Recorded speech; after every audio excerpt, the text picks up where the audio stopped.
Es un sitio de construcción colosal que está cambiando literalmente el rostro de Europa. Un proyecto diseñado para facilitar la vida de millones de ciudadanos, para agilizar el flujo de mercancías e incluso para reducir las emisiones de carbono. Pero, ¿cómo se logra una hazaña tan increíble? Creando un corredor que conecta Escandinavia con el Mediterráneo sin interrupciones, a lo largo de una ruta que se extiende por más de 5.000 kilómetros. Si el proyecto suena claro en papel, es una historia completamente diferente sobre el terreno. Para hacer realidad esta visión increíble, se están llevando a cabo obras extraordinarias, por ejemplo, bajo los Alpes, donde están excavando el túnel ferroviario más grande del mundo, o bajo el Mar Báltico, donde están construyendo el túnel sumergido más largo del planeta. De norte a sur, de este a oeste, en este nuevo video, vamos a hacer un recorrido por los sitios de construcción de varios miles de millones de euros en Europa que remodelarán permanentemente el mapa de la Europa.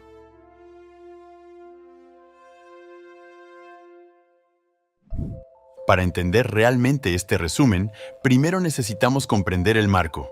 Se puede resumir en 4 letras: TENT, la Red Transeuropea de Transporte.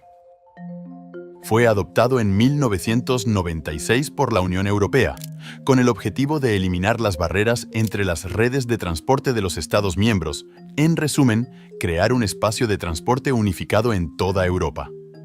Para lograrlo, se necesitan realizar obras masivas por todas partes. Y los números te dan una idea de la magnitud. El plan contempla la construcción o modernización de 15.000 kilómetros de líneas de ferrocarril de alta velocidad, mientras se conectan 94 puertos, 38 aeropuertos principales y se resuelven 35 cuellos de botella transfronterizos. Según la Comisión Europea, casi 10 millones de empleos podrían crearse a través de este proyecto, y el PIB de la Unión Europea podría aumentar en un 1.8%. Una de las principales ambiciones de TEN-T es volver a poner el transporte ferroviario en marcha como una alternativa creíble al transporte por carretera. En este momento, la carretera sigue siendo la opción dominante en todo el continente, con más del 70% de la carga moviéndose en camión. ¿El resultado? Las carreteras están sobrecargadas y las emisiones de dióxido de carbono están aumentando. Por eso, la Unión Europea quiere revertir esa tendencia. Para el año 2050, al menos el 50% del transporte de mercancías tendrá que realizarse por ferrocarril o vías navegables. El objetivo también está impulsado por una visión ambiental. Impulsados principalmente por electricidad, los trenes emiten mucho menos dióxido de carbono que los camiones o aviones, que dependen de combustibles fósiles. Este proyecto no es nuevo. Desde 2013 se han identificado 9 corredores principales como vitales para conectar las principales regiones de Europa, rutas que se extienden desde Dublín hasta Marsella o de Hamburgo a Constanza, una especie de sistema nervioso para Europa. Para lograr esto, la Unión Europea está poniendo una cantidad considerable de dinero sobre la mesa a través del mecanismo Conectar Europa, que financia infraestructuras digitales, energéticas y de transporte. Forma parte del presupuesto de la Unión Europea, y para el periodo de 2021 a 2027, solo el componente de transporte asciende a 25.800 millones de euros. Puede sonar como un presupuesto enorme, pero en realidad es bastante realista dado el gran alcance de las obras involucradas. Echemos un vistazo al corredor Escandinavia-Mediterráneo. Está diseñado para conectar Narvik en Noruega, aunque Noruega no es parte de la Unión Europea, hasta La Valeta, la capital de Malta, pasando por Copenhague, Innsbruck, Roma y Palermo. Un corredor que se extiende a lo largo del continente, movilizando personas y máquinas, especialmente en 2 puntos clave: en lo profundo de los Alpes y bajo el Mar Báltico. Ambos son proyectos monumentales. El primero, comenzando desde el norte, está destinado a convertirse en nada menos que el túnel sumergido de carretera y ferrocarril más largo del mundo cuando se inaugure en 2029. Conectando Dinamarca y Alemania, el túnel de Fehmarn ahorrará enormes cantidades de tiempo y revolucionará la logística. Hoy en día, para ir desde el puerto danés de Rødby a Puttgarden, en la península de Fehmarn de Alemania, hay 2 opciones. O tomar el ferry, una travesía de 45 minutos con horarios fijos y capacidad limitada, o conducir por tierra. Y esta ruta entre Copenhague y Hamburgo es una de las más concurridas. En pleno verano, las filas pueden volverse ridículamente largas. Casi 3 millones de pasajeros entre junio y agosto de 2025, con picos de 150.000 pasajeros en solo 3 días, según el operador del ferry, y eso sin contar la carga. Se ha vuelto tan malo que algunas personas realmente vuelan entre Copenhague y Hamburgo solo para ahorrar tiempo. Para arreglar este sistema sobrecargado, Alemania y Dinamarca acordaron construir el túnel en 2008 después de largas negociaciones. Cuando se inaugure, Dinamarca estará a solo 10 minutos en coche de Alemania y solo 7 minutos en tren. Los trenes finalmente se convertirán en una verdadera alternativa a volar, al mismo tiempo que proporcionarán una conexión ferroviaria y vial mucho más rápida para el transporte de mercancías entre Escandinavia y Europa Central. A diferencia del túnel del canal, el túnel de Fehmarn no está perforado en el suelo, está sumergido. Se encuentra directamente bajo el lecho marino, a 40 metros de profundidad. 89 secciones herméticas, cada una de 200 metros de largo, serán remolcadas, sumergidas en una zanja, luego ensambladas y colocadas a 40 metros bajo el mar. Diseñar un túnel sumergido como este es una operación delicada porque debe cumplir con restricciones muy específicas. Las secciones del túnel deben ser lo suficientemente ligeras para flotar durante el transporte, pero lo suficientemente pesadas para permanecer en el lecho marino una vez sumergidas. Descansarán sobre una cama de grava que actúa como la base, instalada por un robot operado a distancia. Para hacer esa cama perfecta, se ha excavado una zanja de 18 kilómetros de largo en el lecho del mar Báltico. 15 millones de metros cúbicos de sedimento han sido excavados. En tierra, equipos están construyendo las 89 secciones gigantes del túnel en una fábrica dedicada en la costa danesa. Cada sección estándar mide 217 metros de largo, 42 metros de ancho y 9 metros de alto. Cada uno pesa más de 73.000 toneladas, 10 veces el peso de la estructura metálica de la Torre Eiffel. Monstruos absolutos de hormigón armado. La fábrica en sí es igualmente impresionante. El sitio de construcción cubre más de 500 hectáreas. En el interior, 6 líneas de producción automatizadas están construyendo las secciones del túnel hermético. Los robots sueldan 1.500 toneladas de acero cada semana al ritmo de la música. En total, la fábrica utilizará 360.000 toneladas de acero y 3,2 millones de toneladas cúbicas de concreto.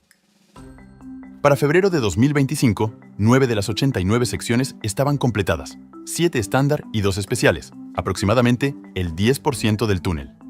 El primer elemento se vertió en mayo de 2024 y fue inaugurado el 17 de junio de 2024 por el rey Federico X de Dinamarca. Esa ceremonia marcó el inicio de la fase de inversión de este proyecto de 7.000 millones de euros. Dinamarca está cubriendo la mayor parte del costo, un sitio de trabajo colosal que emplea a más de 3.500 trabajadores de 40 países diferentes. Una vez bajadas y conectadas con juntas herméticas, las secciones formarán una zanja continua, que luego será cubierta con sedimentos y rocas para protegerla de las corrientes marinas y las anclas de los barcos. El túnel tendrá 4 tubos separados, 2 tubos ferroviarios de una sola vía y 2 tubos de carretera de doble carril. Pero el proyecto también genera muchas preocupaciones, especialmente ambientales. El mar Báltico alberga especies protegidas como la marsopa común, que está en peligro en estas aguas. Para evitar molestarlos, se han instalado sistemas de monitoreo acústico para pausar la construcción cuando las marsopas estén cerca. También se utilizan dispositivos de disuasión sonora para mantenerlos alejados. Se crearán arrecifes artificiales para ofrecer un nuevo refugio a la vida marina que pierde parte de su hábitat a lo largo del camino del túnel. Otra característica inusual del sitio es que está literalmente minado en el sentido más literal. El mar Báltico está lleno de bombas y minas sin detonar que quedaron de la Segunda Guerra Mundial. Alrededor de 1.600.000 toneladas de municiones antiguas yacen en el lecho marino del Mar del Norte y el Báltico alemán. Antes de excavar la zanja, los equipos de desactivación de bombas tuvieron que inspeccionar cada metro cuadrado del lecho marino. Municiones sin detonar, incluidas cargas de profundidad de 125 kilogramos, se encontraron en las partes danesa y alemana del Fehmarn Belt y han sido retiradas y neutralizadas de manera segura, un trabajo peligroso y meticuloso. Explosivo. Esa es también la palabra para describir el segundo proyecto masivo en este corredor, el túnel de base del Brennero. Un paso estratégico entre Austria e Italia, y una de las pocas formas de cruzar los Alpes a 1.370 metros sobre el nivel del mar. El paso del Brennero es el cruce más bajo y concurrido entre los lados norte y sur de la cordillera alpina. Cada día, Más de 2.200 camiones pasan por allí. Ese flujo constante crea ruido, contaminación y atascos que ahogan los valles alpinos. Los residentes del Valle de Isarco en Italia y de la región del Tirol en Austria han estado sufriendo por ello durante décadas. Entonces, Austria e Italia idearon una solución radical: ir por debajo de la montaña en lugar de por encima. Una vez completado, el túnel de base del Brennero será el túnel ferroviario más largo del mundo. Con 64 kilómetros de longitud, superará al túnel de base de Gotardo en Suiza, que mide 57 kilómetros y actualmente ostenta el récord.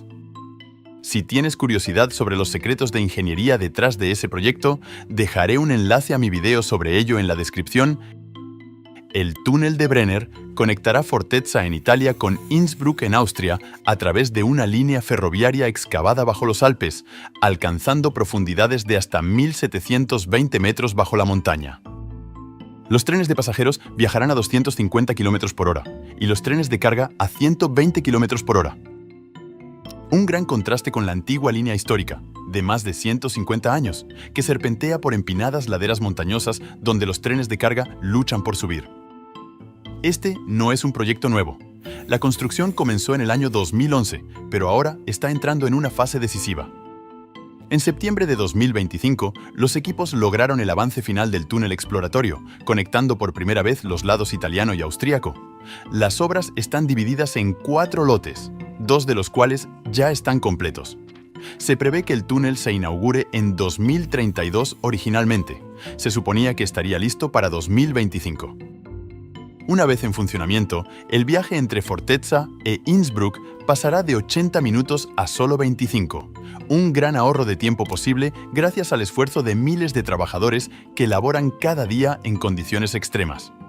Excavar a más de 1.000 metros bajo los Alpes es una tarea hercúlea. Para avanzar, utilizan máquinas tuneladoras de más de 100 metros de largo y que pesan alrededor de 2.700 toneladas. Estos gigantes mastican la roca unos pocos metros a la vez, triturándola con dientes de acero. Dependiendo de las condiciones, avanzan entre 10 y 27 metros por día. Pero bajo ciertas partes de la montaña, especialmente debajo de los ríos, las cosas se complican. La roca allí está empapada de agua, y usar una máquina tuneladora arriesgaría un colapso, por lo que tienen que congelar el suelo. ¿El principio? Inyectar nitrógeno líquido en la roca para congelarla. A menos 196 grados Celsius, congela el suelo eficazmente hasta menos 35 grados Celsius. Una vez que el suelo está congelado, el área se vuelve estable, permitiendo que las tuneladoras continúen de manera segura. Este método, llamado congelación del suelo, se ha utilizado en otros proyectos importantes, pero nunca a esta escala. Los trabajadores operan en condiciones extremas, un mundo surrealista de hielo y piedra en lo profundo de los Alpes. El sistema de ventilación es otro gran desafío técnico. A lo largo de más de 64 kilómetros, los trenes viajan a alta velocidad, generando tanto calor como presión de aire. Se han construido túneles de ventilación paralelos para refrescar el aire y eliminar el calor. En caso de incendio, estos mismos túneles sirven como salidas de emergencia, una función dual vital.